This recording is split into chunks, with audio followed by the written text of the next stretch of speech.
I'm Ben. And I'm Ben. And we are the NeighBens. NeighBens. Hey, Ben. Hi, Ben. How's it hanging? Very good, thank you. But hang on a minute. Billy Whoa. Kennedy in the house right now. I know, it's lockdown has not gone great, but I've been too busy, Ben. I've been too busy. After my win last week, you know.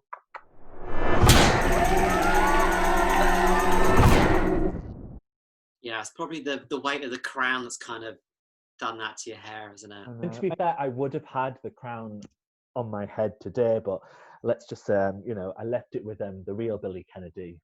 All I'm going to say is that blue box of the Kennedys runs in the family. God.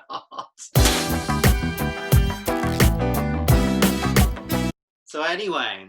Yes, anyway, considering my win was a bit of a freak moment last week that nobody was expecting, and seeing as Neighbours does love a good unexpected moment where things get a little bit crazy, shall we say, we thought we would explore some of those WTF moments, those Sunset Beach-esque moments, shall we say.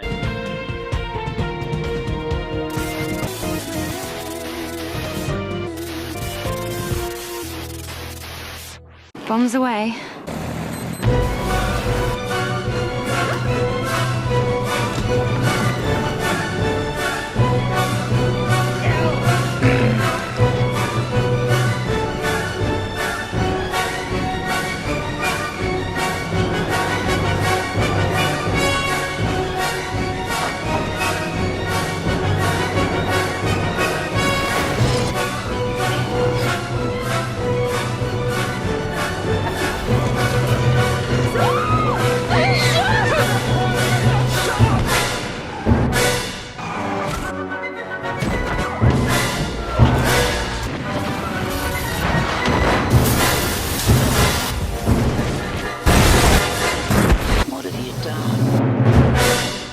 So Ben, yeah, when do you think it all went a bit doolally tap on Neighbours for the first time?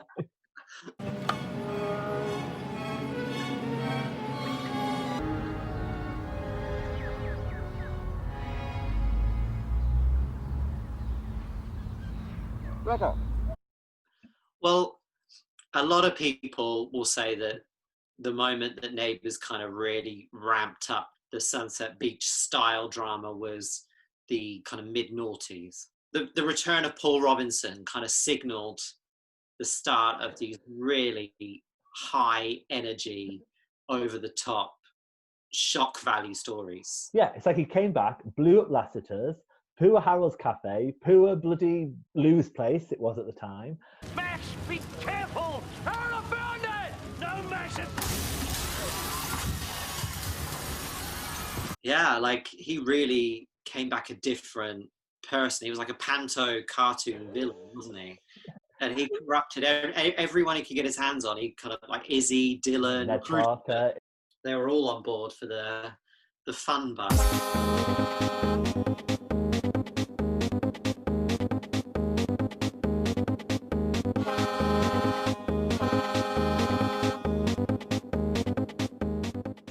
We always knew he'd been a little bit of a dodgy wheeler dealer style who ended up like kind of charming his way to the top of the Erinsborough hotelier industry. But then he came back with this like mad vendetta where he wanted to do harm on the whole bloody town.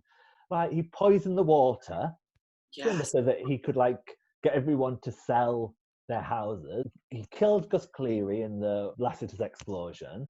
And what was the motive behind it? Why did he want to do that? Did he have a dodgy sandwich at Daphne's coffee shop back in the day and it turned him? Now what can I get for you? Ravioli? Cheeky little apple crumble special? No, just a coffee, thanks, Dave. Oh.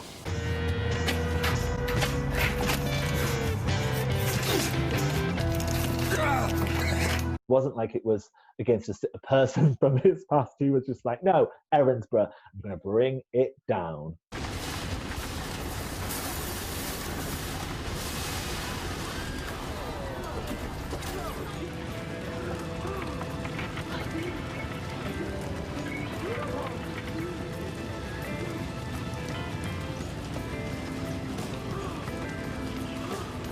I feel out of all of his children, Elle, she's the one that is closest to Paul and his wicked ways, shall we say. When she came back, she was poisoning Izzy. Izzy. Making her think she was going insane. Didn't she pretend to have a terminal illness when she found out Sky was preggo? So she was like, oh God, I don't want Dylan to leave me, so I'm going to pretend I'm dying. I'm sick, Dad. I might even be dying. Oh no. It's really good. I remember when she made Max think he was going mad. Yeah.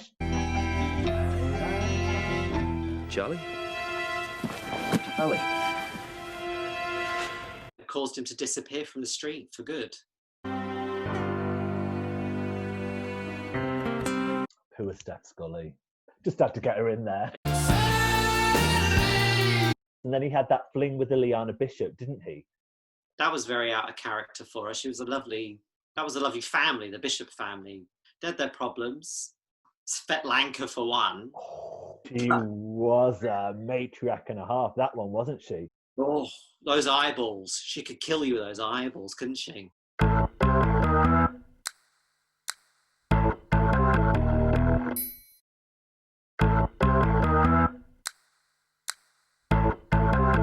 And it did provide that. I mean, it's a bit wrong now, and I don't know whether they get away with it now. But do you remember when Liliana and Paul were in the coffee shop together, and he was saying something inappropriate, and she just like kicked his leg off? Yes, wasn't that at the school? It was during like a parent-teacher meeting or something. Do you mind? I don't know whether they'd get away with that these days. Do you? Oh yeah, that was a real like what? How they redeemed Paul, because it got to a point where it was just getting ridiculous. Like he was blowing things up left, right, and centre. Do you remember when he blew up a fruit van? Carmela and Oliver's fruit business, wasn't it? Ah, don't worry about it. Minor hiccup. Uncle Ray will try again tomorrow. No, we should warn them. It might go off. It won't go. And it was all just a bit, obviously prior to that, the whole story had been littered with explosions. The whole Rob, Paul. Elle's car blew up. Yeah. Obviously, that plane that's flying delicately low above my head got blew up.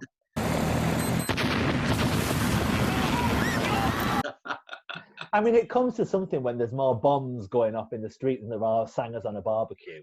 Good friends. So to kind of pull all that back and to kind of redeem Paul as a character, they wrote it all off as a brain tumour to explain all his bizarre behaviour. And the way his brain tumour manifested as well was just another delightful, over-the-top moment. Wasn't he seeing a homeless teenager called Fox? Yeah. We were meant to believe that this guy was real. And then the scene where it was revealed that Fox wasn't real was when I think Elle walked in on Paul fighting him. And then Paul was like fighting some imaginary person. Now get away from me. Dad. Help! Help! Get him off me! To be fair, it looks like one of your dance moves, Ben. Gonna make her feel good. Gonna make her feel good.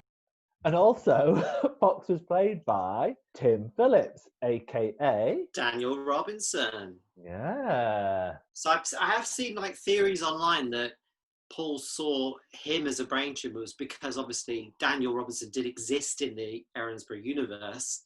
So therefore, he imagined his nephew as a brain tumor. Or maybe it was a genius casting, and in a few years' time, for Neighbours 40th, they're going to reveal that Paul never had a brain tumour in the first place, that it was all Daniel was in with Rob trying to stitch him up. Oh. Just putting that out there. Because Neighbours do love a good brain tumour storyline, don't they? Look at what we've just had recently with the whole Finn Kelly story. Well, he had an aneurysm, didn't he? However, the aneurysm wasn't making him evil, which I kind of like. I like that twist that it wasn't kind of explained away by the aneurysm. He was genuinely an evil psychopath. Because if that story wasn't batshit crazy with him planting poisonous gas materials in the air shafts at Erinsborough High, then locking Susan and Bea up in a blinking shipping container in the middle of nowhere, getting pushed off a cliff. Then he also had another container which had like a massive plan of how he was going to murder the world, which he used when he took over Pierce and Chloe's island. It was all just a little bit crazy. Things are getting strange, I'm starting to worry. And this could be a case for murder and scary. Things are getting strange, now I can't sleep alone here. Things are getting strange, I'm starting to worry. And this could be a case for murder and scary. Things are getting strange, now I can't sleep alone. So what have you got to say about that? And what the sun would do without you? But then, if you think about it, there were some moments back in the day that were a little bit cuckoo. Neighbours has always been crazy. I mean, they delved into the psyche of a golden Labrador and saw him getting married. And then there was also that dream sequence with Mike and Shane were fighting over Jane, and Clive got in the middle and got boofed in the head. Yeah. And then dreamt that all the cast were pantomime characters. Behave yourself. I'll chip your paintwork. No!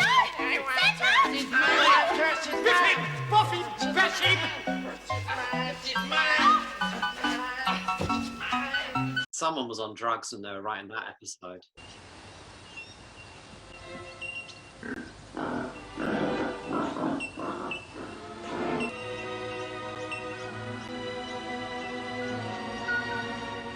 Speaking of dream sequences, Ben, do you remember when Madge dreamt that she was a crime-fighting superhero? And there was that whole sequence where she was going around like karate chopping.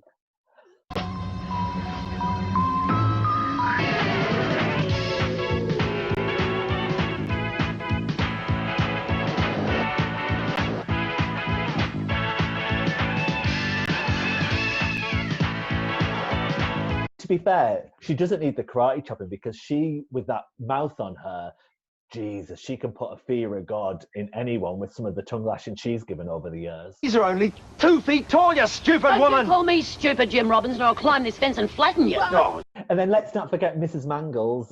You know, she had a few tete-a-tetes with the other side, didn't she? Oh, Spirit, speak to me. Spirit, speak to me. Oh, dear heavens. It is speaking to me. Man, that you show yourself. Show yourself. She used to read people's tea leaves. And we've got a few other, like, you know, sidekicks in the street. I mean, look at Blinking Dippy. You don't want to get your tarot read by her because all she just sees is doom. Who is Sonia Rebecca? Sonia Rebecca would still be alive to this day. I'm telling you this for nothing. Dippy, she meddled in the old woo, boogery boogery. And the next thing you know, Sonia's on her way out. Somebody close to me is going to die. Sonia's popped the clocks. Oh, and then you had Melanie. Do you remember she used to go to Madame Zolga for her spiritual awakenings? Yeah, but you don't really believe that, do you? Completely and utterly. I told you, Madame Solga is never, never, never wrong. She said you two are the worst possible combination in the whole entire zodiac. You can't marry him, Chrissy. You just can't. Did we ever see her on screen? I don't think we did, but she was kind of just this off-screen character who has such a presence already. But yeah, if only Madame Zolga could warn her that marrying Joe Mangel was a massive mistake. I shouldn't have married Joe. Do you remember her wedding dress to Joe? That was a piece of art, wasn't it? Who wears a turban to their wedding? A pink one, wow. And then another mad moment. Do you remember when Neighbours hired Rowena Wallace, Pat the Rat from Sons and Daughters, who is this Australian icon? They hired her to play this absolute crazy character. Yeah, she was stalking Pepper because Pepper had gone out with her son way back when she was younger and they'd had a miscarriage. This Mary, Mad Mary, was using that all these years later to kind of stalk Pepper because she blamed Pepper for corrupting her son or something, and ended up Yeah. kidnapping Pepper. They ended up having to set fire to escape. Mary ends up in prison, where she ends up banged up in a cell with Skye mangled. Mary ended up persuading Skye to bring Kerry into the prison. There was a riot or fire or something. It just got crazy. They can't take you away from me. I'm not going to lose you. I'm not going to lose you. She was the inspiration for everyone's favourite attempted murderess, Nanny Alice. Just answer me this. How is it that the majority of viewers, you and I included, have fallen in love with Nanny Alice, Heather, as a character, when she was trying to murder Toadie's wife, and she came very close to killing her?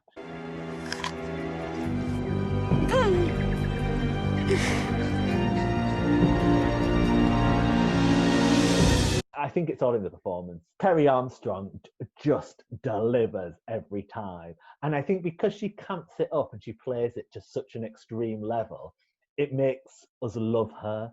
I think she played it straight down the line without adding those fun elements to it, the facial expressions, the words. I didn't like to ask. I've been feeding her painkillers. And that flip between talking normally when she was like, all like, ooh, ooh, ooh, ooh. Goodness, I hope I didn't hold you up. I didn't realise what the time was. And then like she's like a proper pure bogan when she's like coming on to Carl Kennedy in the waterhole. Ali. Nice to meet you, Ali. Yeah, no, Boston is steeped in history. It was magic. The kitten, remember the kitten?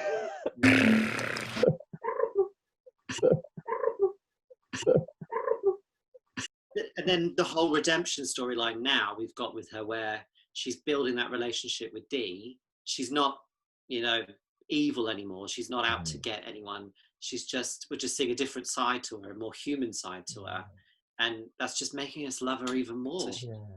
And it's bringing some heart and truth to quite an out there story, because that whole story from start to finish is on paper absolutely crackers, but phenomenal.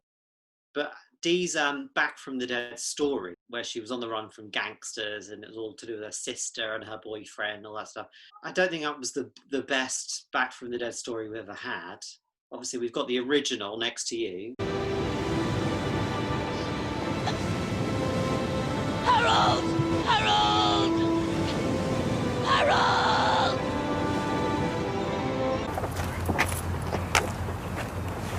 Marlene, that man. Yes. Nice, isn't he? What's his name? Ted something or other. Why do you ask? But he looks so much like Harold Bishop.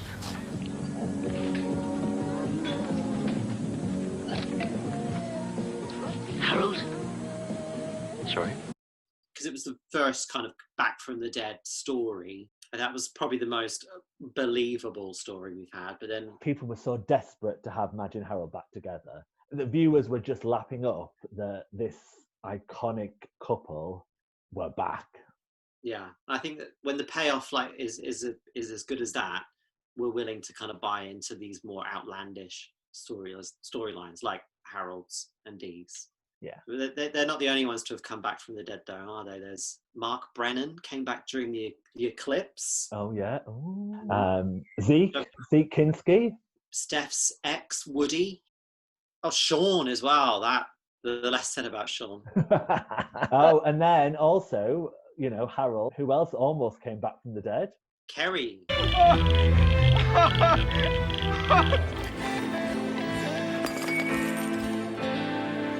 Out of all the doppelganger stories we've had on the show, it was wonderful, bonkers, very weird. The way it was played, it was like, oh, you look a little bit like someone I used to know. The thing is, you remind me of someone that I knew, someone I was very close to. A little bit. I mean, I know Harold had been washed out to sea for a good couple of years, but come on, love. The moment the story took a real bizarre twist was when Gabby mistook his kindness for romance and moved in for a smooch with him. Disgusting! Oh, you're a dear, sweet man.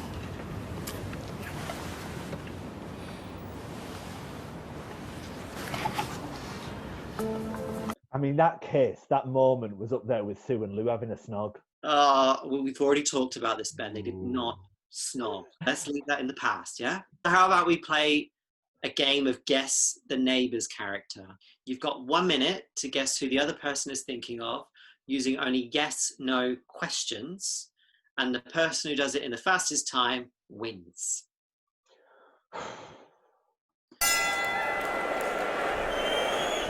On your marks. Get set. Am I male? No. Am I an animal? No. Okay. Have I ever met Helen Daniels? Yes. Am I alive? Yes. Okay. Am I? Did I work at the coffee shop? No. Okay. Am I over the age of 50? What? In the show? Pam Willis? No. Okay. Did I meet Pam Willis? Yes. Okay. Am I? Was I a head teacher at the school? No. Oh. Was I in it for more than like 2 years? Yes. And I'm in my late 30s, early 40s. Do I have children? Yes. Did I give birth on the show? Yes. Gabby Willis.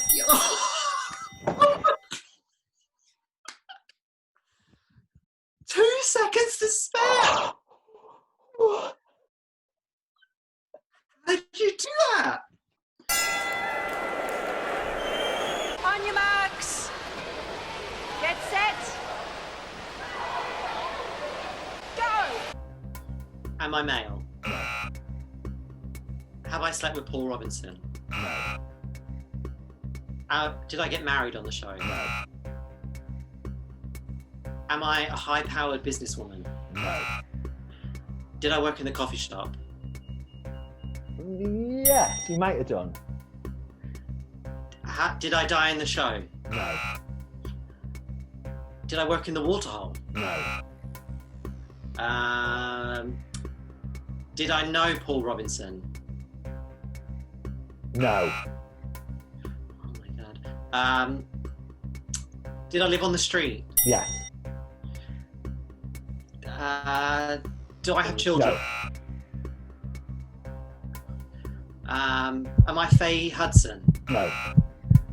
Am I a Robinson? No. Am I a Parker? No. No! Ding dong! Who was I? Serendipity Gottlieb. Bloody Ren Gottlieb. I mean, what did she even do on the show? I remember her having a breakdown and for like an episode, but that was about it. Babe, she was your favourite nanny. Serendipity? Yeah, she was Lolly's nanny for a while. Lolly's nanny? Yeah. So, well done, Ben. God, oh, what's that? Oh, God, my head all of a sudden feels like it's, something's heavy is dropping on it. Is it a bomb from above? It's going to be Father Christmas landing on your hair and your new centre parting. Mate!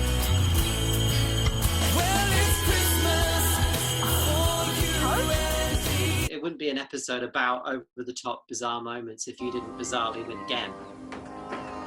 Well, next week's our season finale. Yes. What's going to happen then? Bum, bum, bum. Tune in.